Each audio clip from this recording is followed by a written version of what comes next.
Buenos días y gracias por esa presentación, Carlos. Pero bueno, vamos a entrar al trapo directamente. Bueno, vamos a ver, como veis en el título, la restauración de la iglesia de San Andrés. A ver si tengo que darle a cuál es. ¿Cuál de los cuatro es? Que no quiero meter la pata al rojo. El rojo es los horizontales. Ah, vale, pues ahora ya apagado. Bueno, vamos directamente al grano. La iglesia de San Andrés, ahí tenéis los planos del catálogo monumental del patrimonio arquitectónico de Cuenca, de la Consejería. Estos dibujados por María del Rosario Ibáñez Genís, arquitecto, y Antonio Rubio Arana. Digo los autores para que no haya problema de los planos. Y bueno, ahí tenéis en negro la situación de la iglesia y el entorno más próximo, porque el entorno de protección es más grande, más amplio, declarada de bien de interés cultural con categoría de monumento en 2002. A raíz, bueno, la iglesia es del siglo XVI, tiene trazas de Pedro de Albiz, arquitecto que trabajó mucho en Cuenca, en ese tiempo, evidentemente, pero no finaliza la obra él, sino la finaliza su cuñado, Juanes de Andute. Curioso porque todos son nombres vascos, ¿no? Que trabajaron mucho en Cuenca. Espera, a ver. ¿Se ha ido? Bueno, ahí tenéis la planta, es una planta trapezoidal, súper complicada, metida en medio del caserío. Bueno, tiene por dentro unos retos de la perspectiva. He puesto en los pies de la iglesia, casi me traía el puntero. Puesto en los pies de la iglesia, la apariencia de la iglesia es perfectamente rectangular, porque está manejada la perspectiva y no te das cuenta. O sea, tiene muchos retos, muy interesante. Pero bueno, yo por ceñirme a lo que era el tema del curso, bueno, pues la cubierta, ahí la tenéis también bastante complicada. Fachada principal y sección.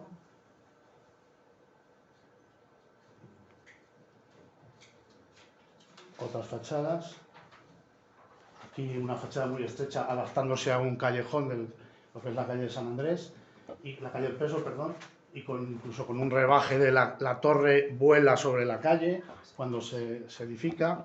Bueno, tiene evidentemente luego muchas reformas la iglesia en el siglo XVIII. Bueno, y a raíz de que se cae un sillar en la calle Madre de Dios, que es una de las calles que hay al lado, se cae un pedazo de sillar, pero de casi un metro cúbico, perdón, sobre la calle, por un empuje de una cercha de la cubierta, de uno de los tirantes de la cubierta, de los pares, al fallar el tirante. Bueno, pues el ayuntamiento, a todo esto, fijaros en las fotos, febrero 2006, día 27 de febrero de 2006, yo entro en el consorcio el 10 de febrero de 2006. Es cuando empecé yo a trabajar en el consorcio. Y entonces se cae el sillar y, claro, inmediatamente tenemos arquitectos, súbete arriba, míralo, tal, es de propiedad municipal, desacralizada con la desamortización, y ahora prácticamente se usa, ahora se sigue usando, se usaba y se usa como almacén de andas, aunque ya menos, y a raíz de esta reforma el ayuntamiento ya encarga al consorcio, primero arreglar el sillar, que fue una obra muy rápida de emergencia, pero claro, eso nos permitió conocer de verdad el edificio, y bueno, tengo que agradecer al gerente de entonces, Luis Esteban Cava, que confiaba absolutamente en mí, y por primera vez todo lo que dice un técnico pues te hacen caso los que mandan. Él tenía un cargo más político y bueno, pues a raíz de ahí, como además había dinero por la creación del consorcio, pues el ayuntamiento decidió arreglar la cubierta. Por supuesto, el sillar es lo primero, que fue una cosa de una semana, pero luego arreglar la cubierta y las fachadas, que es la primera fase que vamos a ver, para que veáis el estado en el que está, y sobre todo, fijaros los revocos. Detectamos que es una iglesia que estuvo totalmente revestida con un revoco, lo veis, totalmente continuo, pero fijaros en qué estado estaba. Esa es la fachada principal. Fachadas laterales, fijaros, parte de la lateral, todo el mortero desprendido. Esa es la valla, porque no se podía pasar, porque se había caído el sillar. Otras fotos así un poco de escorzo, porque claro, entonces yo tenía una cámara de fotos bastante rudimentaria y no se podían hacer los medios que tenemos ahora de fotos en 3D. Fijaros, ahí está el sillar, en la calle en la calle Madre de Dios, que estaba cortada, y fijaros, cuando ya pusimos el andamio y pudimos hacer fotos de cosas, detalles que eran totalmente inapreciables desde abajo, claro. Al poner el andamio y subir para arreglar el sillar, oye, fíjate qué cornisa hay, fíjate esos detalles de que ese revestimiento que revestía íntegramente la iglesia, pues estaba pintado, tenía un esgrafiado pintado. Fijaros detalles de cerca, el mortero ahí totalmente desalmimano, total, para que se viera la escala, totalmente meteorizado. Fijaros ahí debajo en un sitio que estaba en una esquina del torreón perfectamente protegido por el alero, pues fijaros el despiece de sillares fingidos. Aquí se ve perfectamente cómo todo el mortero rodeaba toda la iglesia, incluso los sillares. Bueno, como hace muchos años de eso, bueno, yo hablo de los criterios que hemos intentado desde el principio en el consorcio aplicar en toda la restauración. No nos hemos inventado nada, yo como aquí hay colegas y gente que interesada, bueno, pues es intentar aplicar el método de la restauración objetiva, capitaneado o enunciado por Antoni Gómez Moreno Navarro, arquitecto de la Diputación de Barcelona. Lo buscáis en internet, restauración objetiva, y toda esa metodología está en un PDF, y eso es el ABC. También es cierto que cada obra es un caso. Y entonces, en cada caso hay que adaptar ese tipo de metodología que yo, a pesar de que es una metodología muy, muy elaborada, yo la aplico diciendo sentido común y con un criterio donde el arquitecto, que normalmente es el agente que capitanea las primeras actuaciones en patrimonio, pues debe renunciar a su ego de autor, porque el que manda en este caso no es el protagonista que hace la restauración, sino el edificio. El edificio, el patrimonio, es el que manda. Y nosotros trabajamos y hay que revalorizar y poner en valor, no me gusta esa palabra, pero bueno, es revalorizar, poner en valor el valor del edificio, del patrimonio, no del técnico que va a actuar. Eso fundamental. Luego, la teoría se elabora en muchos procesos que, ya digo, si tenéis curiosidad lo veis. Y una de las cosas, lógicamente, que tenemos que tener en cuenta es que esto no es una disciplina solo de los arquitectos, equipo multidisciplinar. Muchos profesionales, que yo sé que aquí estáis muchos de las diferentes disciplinas, bueno, pues esto es una labor colectiva. El arquitecto podrá elaborar el proyecto y ser, digamos, el director de la restauración, pero hay que apoyarse en un equipo multidisciplinar amplio, que lo sabéis todos, porque la mayoría sois también profesional y no os tengo que decir. Y luego, los estudios previos. Curiosamente, me hicieron caso y digo, aquí hay que hacer un pedazo de estudios previos antes, documentar todo, que por eso veis ahí, es que como no tengo la pantalla no lo leo, sin gafas. Inspección realizada el 18 de mayo de 2006, cuando ya nos encargan a la oficina técnica del consorcio a hacer el proyecto de restauración y cubiertas, pues sacamos un presupuesto aparte y encargamos un estudio previo, bueno, está en la casa, que luego lo pondré, que ahí tenéis la portada, a una empresa, GEA, dirigida por ahí tenéis la documentación, luego lo tengo en PDF si alguien lo quiere. Son asturianos, Araceli Rojo, me parece que se llama con la que yo hablaba, y bueno, pues entonces le dije, oye, venid aquí, venid esto a ver qué hacemos.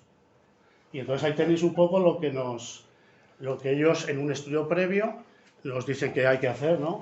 Lo leo, perdonad. Estudios previos encaminados a caracterizar los materiales de las fábricas, determinar las patologías presentes, determinar los mecanismos de alteración, ensayar tratamientos de conservación, proponer materiales de sustitución, establecer recomendaciones de actuación para el correcto desarrollo de las diferentes fases de la restauración. Y luego, los 3 asteriscos, seguimiento técnico de la intervención, con asistencia periódica a la obra, al objeto de asesorar y supervisar cada uno de los procesos de la intervención, facilitando informes tanto a la dirección facultativa como al órgano de contratación, siempre que lo soliciten. Por ampliar los estudios, esto ya está sacado de los estudios, del estudio previo que encargamos, estudios previos, caracterización petrológica del material pétreo, sillares, mampuestos y elementos labrados, descripción petrográfica mediante microscopía estereoscópica y óptica de polarización, análisis mineralógico mediante difracción de rayos X, análisis porosimétrico mediante porosimetría de mercurio, determinación de las propiedades hídricas de las rocas, absorción, bueno, tampoco quiero extenderme.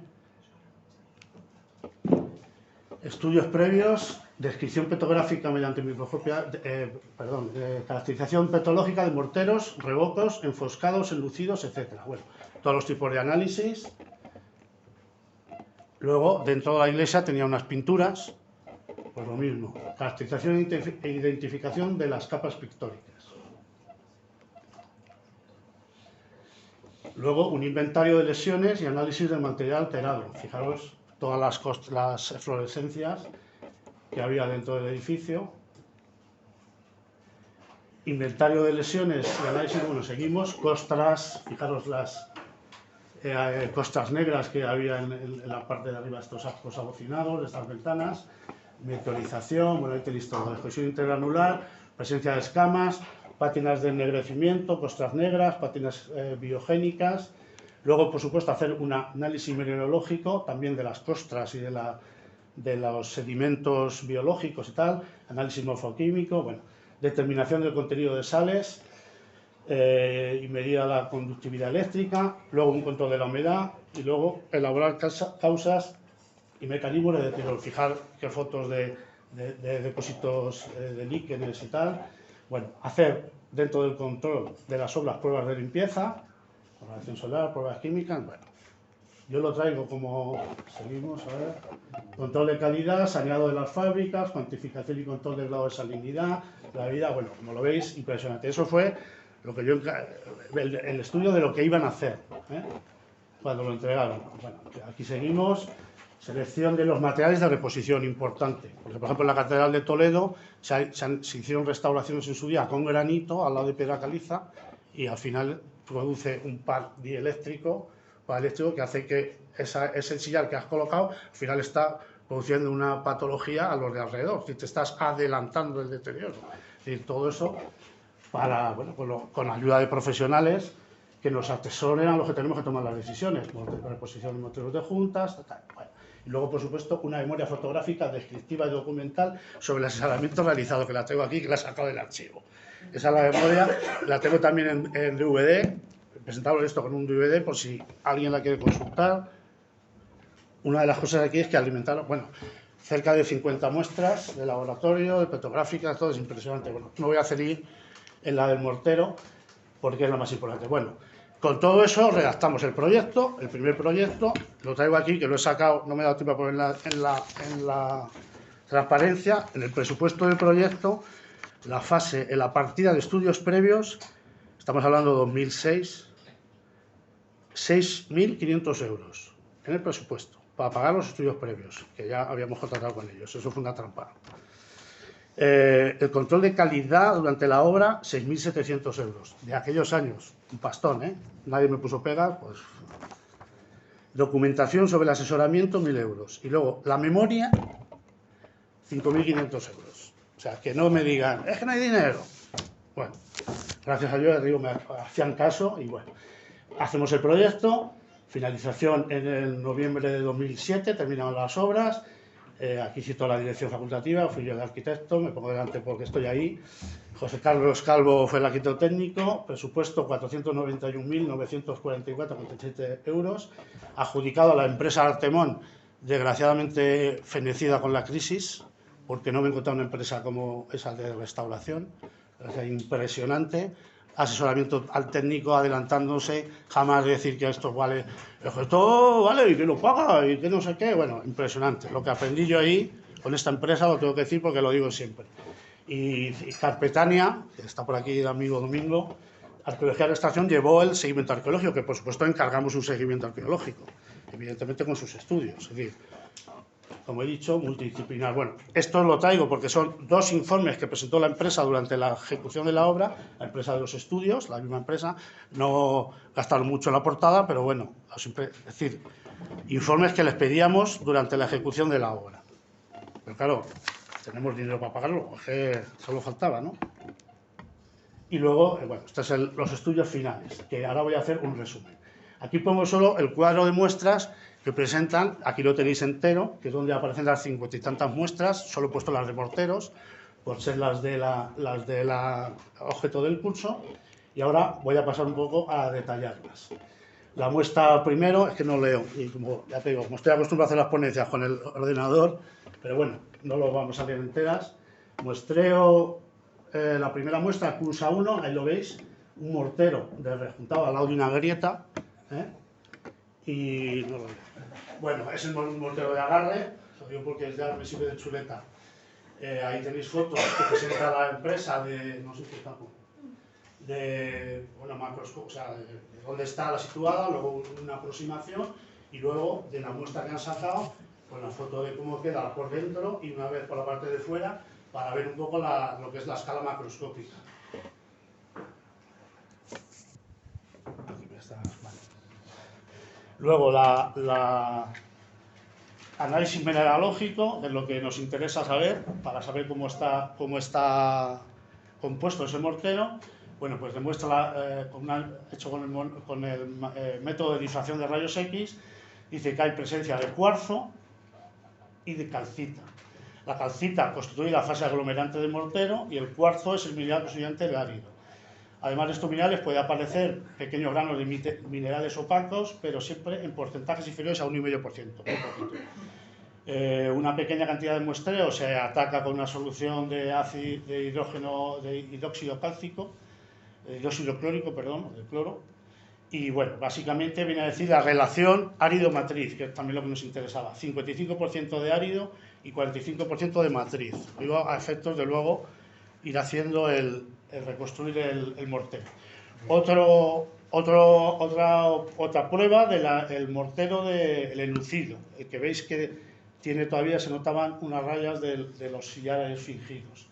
Bueno, pues básicamente nos dice que tiene presencia de cuarzo también, calcita, en este caso dolomita, y también un poco de yeso. Ahí tenéis el esquema de la difracción y veis la Y, no sé si lo podéis apreciar, hay presencia, pero poquito, pero también hay yeso, o sea, los morteros donde mezclaban. La relación árido-matriz, 46% árido, 54% de matriz. Luego veis que estamos yendo a unos morteros cercanos a 50% de árido y 50% de aglomerante, o de conglomerante. Otra muestra, en este caso no es el enlucido, el pastón ese que hay de tapa, sino es parte del mortero de agarre de los sillares que hay detrás. Lo mismo, básicamente está constituido por cuarzo y calcita, aunque también hay presencia de dolomita y morillonita. Relación árido-matriz, 42% árido, 58% matriz. La muestra QSA4 corresponde precisamente a la fase donde aparecían los sillares fingidos con los pigmentos, que es lo que más me interesaba a mí también. Mortero de color beige, ocre, coherente, compacto, textura flotante. La mineralogía indica la presencia de cuarzo, calcita, yeso y basamita. Aquí hay ya más cantidad de yeso, pero sigue siendo muy poquito. 48% árido, 52% matriz. Y los pigmentos, que aquí me voy a detener un poco más, los restos pictóricos que se conservan están elaborados con pigmento negro humo o negro carbón, constituidos esencialmente por el mineral carbono. Un poco de agua, que se me seca.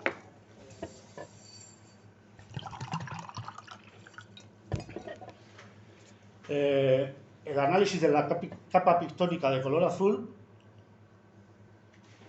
indica la presencia de carbono, oxígeno, magnesio, aluminio, silicio, azufre, potasio, calcio, hierro, cobalto, arsénico, bario y plomo. Estos elementos se combinan entre sí para formar carbonato cálcico, calcita, yeso, arcillas, óxidos de hierro, carbonato básico de cobre o azurita, que ya veremos que es lo que le da el color, aluminato de cobalto, azul de cobalto, carbonato básico de plomo, que es el blanco de plomo o albayalde, sulfato de bario, blanco de bario o varita, y trisulfuro de arsénico, el rejaljar. Los elementos químicos responsables del color son el plomo, bario, cobre, arsénico y cobalto. El albayalde se conoce desde la antigüedad y ha sido el blanco más empleado hasta el siglo XIX. En presencia de humedad se oxida y se transforma en óxido de plomo de color marrón. La varita tiene origen natural y sintético. Por su limitado poder cubriente se ha utilizado como carga inerte. Y la azurita, que se quedaba el color azul, se conoce desde la antigüedad y ha sido el pigmento azul más importante hasta el siglo XVIII. En condiciones ambientales normales es un pigmento bastante estable, pero en presencia de humedad tiende a transformarse en otras sales de cobre. Luego el azul de cobalto, que es químicamente muy estable y se ha descubierto a finales del siglo XIX.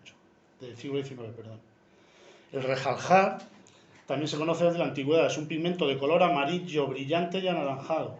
En el siglo XIX ese no lo apreciamos a simple vista y no veíamos absolutamente ninguna muestra de un color ocre o de un color naranja. Lo ha detectado el análisis. Pigmento de color amarillo brillante y anaranjado, en el siglo XIX cayó en desuso por su elevada toxicidad. Por ser un sulfuro no es compatible con los pigmentos de cobre y con algunos que contienen plomo, ya que reacciona con estos dando sulfuros negros. Bueno, ahí tenéis otra zona de esas muestras. El microanálisis de la muestra correspondiente a la capa pictórica de color azul claro también muestra la presencia de calcita, yeso, arcillas, azul de cobalto y rejaljar. La capa de preparación de esta pintura ha sido elaborada a base de calcita. El análisis de la micromuestra correspondiente a la capa pictórica de color negro azulado, que es distinto, hay diferentes tonalidades, vuelve a mostrar la presencia de calcita, dolomita, cuarzo, blanco de bario, rejaljar y azul de cobalto, pero además se ha detectado blanco de titanio. El blanco de titanio es un óxido de titanio empleado a partir de 1920. Es químicamente estable y presenta un elevado poder cubriente. Otra capa pictórica recogida es la micromuestra de una capa pictórica de color anaranjado, es lo que os he comentado. Su análisis morfoquímico presenta que la capa está elaborada a base de cuarzo, yeso, calcita, dolomita y arcillas, y donde el elemento responsable del color es el hierro, con tierras rojas. El ocre rojo o tierras rojas es un óxido de hierro impuro de arcillas que se conoce desde la antigüedad. Bueno, como resumen de todo eso, ahí tenéis también otra foto. Los morteros de fábrica están constituidos a base de cal y cuarzo, aunque en ocasiones pueden presentar algo de yeso y dolomita por contaminación de los enlucidos con los que están en contacto y por los propios materiales pétreos. Y aquí deducimos la primera conclusión, es que en la que es la arquitectura modesta en Cuenca se utiliza mucho el yeso, pero en la arquitectura culta, donde había dinero, los edificios, el sector patrocinado evidentemente por la iglesia, tal, se usa más mortero de cal. Es decir, el yeso ya tiene un carácter más popular, más modesto, y donde hay dinero tal y arquitectos, canteros, maestros canteros documentados, trabajando, pero no se llamaron todavía arquitectos, bueno, pues se utiliza mortero de cal, ¿vale? La muestra de enlucido, si veo mejor sin las gafas, a esta distancia. En la muestra de enlucido, los minerales esenciales son cuarzo, calcita y yeso. En pequeñas proporciones, estos morteros también presentan aluminosilicatos. Luego, de los estudios petrológicos, que no los he dicho, pero llegan hasta las 50 y tantas muestras, solo os he puesto las primeras 4, realizados sobre las muestras pétreas, se deduce que existen 3 tipos de materiales pétreos: calizas, yesos y dolomías, siendo estas últimas mayoritarias en las fábricas. Curiosamente, las piedras de la portada, las columnas y todo eso son piedras de yeso, exclusivamente de yeso. Luego, en las mamposterías sí que hay mezclas de calcita, mezclas de yeso, hay un poco de todo, pero por lo que es la portada, sobre todo, por lo menos la parte inferior, son piedras de yeso. Se detecta la existencia de varios pigmentos diferentes en las capas pictóricas de la portada, como hemos comentado, por lo que parece que ha habido repintes. Acordaos que hay un pigmento, el blanco, que pone que se utilizaba a partir del siglo XIX. Bueno, pues ahí te va dando ideas también de la datación de las obras. Bueno, recomiendan la limpieza de los elementos policromados, requiere un procedimiento minucioso y especializado por parte de personal especializado, restauradores. Bueno. Empezamos las obras, llegamos a la conclusión de que prácticamente todo ese mortero que habéis visto ya está en condiciones que no merece la pena recuperar, y con métodos de limpieza que también recomendaban, no sé la palabra, la empresa, bueno, pues con chorro de arena, chorro de aire, chorro de agua, y también con micropartículas de fibritas de esferas de fibra de vidrio, microfibras, que ese es el aparato que yo lo había estudiado, pero ahí lo usamos la primera vez, de proyección de áridos. Bueno, parte del el mortero ese que hicimos un mortero allí in situ, hecho tradicional, que luego, vista la documentación, vi que lo hicimos, como recomendaban, con cal de morón, cal aérea, cal de morón, y con árido aproximadamente un poquito menos del 50%, el orden de, bueno, pues esa granulometría, si ya nos la ha dado los estudios, podemos utilizar una granulometría parecida en la relación árido-mortero, árido-cal. Fijaros la limpieza del alero como estaba cuando pusimos el andamio, totalmente con costas negras, y cómo se quedó cuando lo limpiamos, que es que parece nuevo. Parece que son sillares totalmente nuevos. No. Luego el arreglo del alero, que también aparece, como hemos visto en la ponencia de José Luis, la decoración del alero de las tejas. En este caso no se hizo porque no eran, bueno, eran pimientos de yeso, pero bueno, dejamos un poco la misma, que se note un poco la... También, ¿qué piedra es? ¿Arenisca o...? Esa es caliza, caliza dolomítica, esas son las más duras. Vale. En las cornisas y los sillares de esquina estaban las más duras. En lo otro, que hay mampostería, evidentemente no estaba hecha para estar vista, en mampostería, sillarejo hay mucha más variedad y ahí también hay trozos con piedra de yeso, hay diferentes intervenciones. Pero todos los elementos decorativos esos serán, vamos, las más duras y con luminosidad. Este trozo, este tramo que quedó, que está ahí, lo veis, lo conservamos. Evidentemente el restaurador, eso no se nos ocurrió picarlo, que es justo donde estaba protegido por el alero y la esquina de la torre, es decir, un sitio muy protegido de las inclemencias del tiempo. Bueno, pues es donde estaba todo ese paño. Y luego, aparte de los faltantes, que lo veis ahí con mortero nuevo, el blanco se ve perfectamente, el otro ahí no hacía falta fijarlo porque no tenía ningún abombamiento. Algún sitio, a lo mejor sí, me acuerdo que no tengo fotos, inyectaron el adhesivo, no me acuerdo con qué producto era, y se pegaba, pero muy poquito porque eso estaba fenomenal. Y lo que sí hicimos fue reintegrar el color, claro. El color ocre anaranjado, el color negro y luego el color azul. Ahí tenéis diferentes fotografías de la fase. Eso ya ha terminado, porque aquí hay que decir que consultamos también con la Comisión de Patrimonio, y estabas tú todavía ahí, ¿no? Ya estabas. No. Todavía no estabas en el servicio. Consultamos, y vamos a ver, aquí la historia a la vista está, y lo que nos dice es que la iglesia ha estado toda revestida. ¿Qué hacemos? ¿Revestimos otra vez toda la iglesia con ese mortero? Que identificamos probablemente del siglo XVIII, en la época de que se tapaban todas las iglesias, se hacían revocos fingidos, tal, parecía un poco fuerte. Y llegamos un poco a la conclusión de dejar ese testigo nada más en la torre, en los dos lados de esa pequeña, bueno, no torre, es un cuerpo elevado, no es la torre, como también con un criterio que, por supuesto, marca también la restauración objetiva, que es utilizar el monumento como documento. O sea, el documento tiene que hablar, y el monumento tiene que hablar, y lo tenemos que utilizar también para marcar las fases que ha habido. Y entonces ahí, testimonialmente, dejamos solamente esos dos lados, porque, ya digo, parecía muy fuerte volver a tapar, a revestir toda la iglesia, que no deja de ser un añadido fingido, estuvo pero ya lo haces nuevo. Entonces preferimos volver a la imagen de lo que en Cuenca llamamos a esta técnica el talochado, que es con el mortero de cal, se va rejuntando las piedras, la mampostería, y la propia piedra te sirve del límite donde tienes que llegar con el enlucido, es el talochado. Además se hacía con la talocha de madera, por eso el nombre de talochado. Con ese mortero de cal, bueno, pues revestimos toda la iglesia y, ya digo, dejamos estas dos muestras. Bueno, esta de la izquierda, no, estas dos son fotos de antes de ayer, vamos, de antes de preparar la ponencia, hace una semana. O sea, fijaros cómo está. Se aplicó en el 2007. Y es lo único que hay, demuestra cuando alguien va y se pregunta, oye, ¿y aquello que hay ahí dibujado? Pues mira, es que en el siglo XVIII tal, pues fue tal, lo explicas y bueno, ya es como quedó. Eso es. Pruebas de antes y después de la limpieza.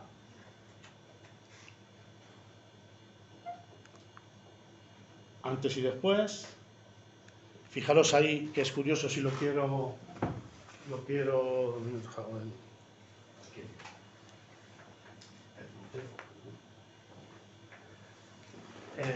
¿Veis? Antes y después, bueno, pues ahí se intuía una ventana. Pues efectivamente al picar apareció una ventana y es la línea de las bóvedas. Esta iglesia se ve que tuvo cubierta de madera en su día, como todas. En el siglo XVII, ahora veréis por qué lo sé, se hicieron las bóvedas que más o menos llegan hasta esta época, hasta esta línea de aquí. Entonces, al abrir el hueco, que estaba tapiado, ¿no lo veis? Porque este sí da la nave. Este hueco sí da la nave, está más elevado y hay una bóveda. Pero al abrir entrábamos a las bóvedas. Había una bóveda muy peraltada, se notaba, pero claro, no se podía entrar. Bueno, es curioso porque ahora es la sorpresa, creo que está la siguiente, pues al abrir esa ventana, no, ahora lo vemos, pero bueno, antes y después, apareció también, veis en la mampostería, aquí se intuye algo, que había un arco, pues justo estaba perfectamente un arco apuntado, un hueco, que da encima de la cubierta. Por eso le pusimos ahí un alabastro, ya no teníamos presupuesto, no lo he dicho antes, pero luego hubo una segunda fase de arreglar la iglesia por dentro, la convertimos en centro cultural, que es como se puede ver ahora, que ahí fue otra campaña, Michel ya se ha ido, pero ahí, la siguiente campaña fue Michel, el arqueólogo, hubo un montón de descubrimientos. La verdad que a los que nos gusta esto, pues que te lo pasas pipa aquí, trabajando con las cosas. Bueno, fijaros lo mismo, estos dos huecos no estaban, y al picar todo esto, que es un cementazo, todo esto es un cementazo, picamos todo el cemento, evidentemente, pruebas, o sea, muestras de estas espurias todas fuera, y bueno, como quedó y apareció, y luego fijaros cómo apareció también esta zona baja del hueco, estaba totalmente con sillares, todo esto estaba hecho con sillares, evidentemente una actuación posterior. Bueno, fijaros esta fachada cómo estaba, la que da a la calle del Peso, con el mortero tapando, y luego aquí, esto ya está hecho después de picar, esta foto yo llegué tarde y ya habían picado todo este lado. Aparece ahí un arco, bueno pues ahí lo tenéis ya restaurado, hicimos pruebas y luego con la documentación histórica de los arqueólogos de Domingo y sus colaboradores, pues vimos que antiguamente esta era la portada. La portada original de la iglesia daba aquí y se terminaba hasta esta altura. En los procesos que hay luego de que excavan las calles, en Cuenca sabéis que hay muchas calles que veis el corte de la piedra, ¿no? Excavan las piedras, excavan la calle, o sea, excavan y por lo tanto baja el nivel de la calle, bueno, ahí lo veis hasta donde llegaba, perfectamente. Y este arco la mitad del arco está entero, ocupa toda la base de la torre, pero la torre está ahí encima. Y bueno, pues lo dejamos así documentado, porque claro, no podíamos continuar el arco, ¿no? Porque si lo continúa, pues falta. Eso ya no, pero bueno, ahí queda documentado. Y luego aquí, esto lo pongo, pensando si me sobraba tiempo, pero muy rápido, por si acaso, si no lo quitaba. Bueno, al hacer las muestras petrológicas, hicieron muestras de todas, como os he dicho, 50 y tantas, pues muestra de la columna de tal, muestra de la peana de San Andrés, muestra de la escultura de San Andrés. Al hacer la muestra de la peana de piedra en San Andrés, resulta que es un yeso carbonatado, que estaba, fíjate, estaba duro, que al principio parecía piedra. Bueno, entonces, pues, ¿qué es esto? Esto de yeso, pues todo lo demás había mezclas, había piedra, yeso carbonatado. Al llevarnos la escultura de San Andrés, nos la llevamos a la sede de la empresa, que os digo que ahora haremos fotos, para hacer una limpieza con láser, se notaba que había una piedra y luego estaba revestido con el yeso.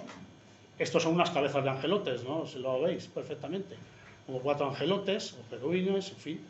Y entonces con la empresa dijimos, oye, vamos a ver qué hay detrás, esto está tapando la piedra, ¿qué vamos a hacer? A ver qué hay detrás. Bueno, pues lo que hicimos fue, por si acaso lo que había detrás no nos convencía o no sabíamos qué era, hicimos un molde de silicona, que lo tenemos todavía en el consorcio, está ahí en el almacén, el molde en una caja, por si, oye, sale roto, pues oye, hacemos un nuevo molde con lo que había, con ese deterioro, y ya está. Este es el restaurador, Tony, ¿de acuerdo? Y digo, y después de hacer el molde, vamos a ver qué hay detrás. Ahí, como lo veis, está ya el hombre picando, nosotros haciendo las fotos, y mirad lo que aparece debajo de todo el yeso. Pues otros angelitos más pequeños. Este es lo que apareció, como un pedestal. Este es el pedestal ya restaurado, pues lo veis ahí, se cayó la cara esa, pero la tenemos en trozo y se pegó. Está depositado y este está depositado en el museo, porque la empresa dijo que ellos lo hacían, que para enseñarnos todas las cosas que hacían, hicieron una réplica absoluta con resina, y esa, al final, después de consultar a las autoridades de cultura, esa es la que está puesta en la iglesia. El original está depositado en museos. Ahí está, si un día se vandaliza o lo que sea, pues bueno, que sepáis que eso es falso. Sí, sí. Pero bueno, está documentado. Bueno, luego la iglesia de San Andrés, he estado también cuando hicimos las primeras fotografías,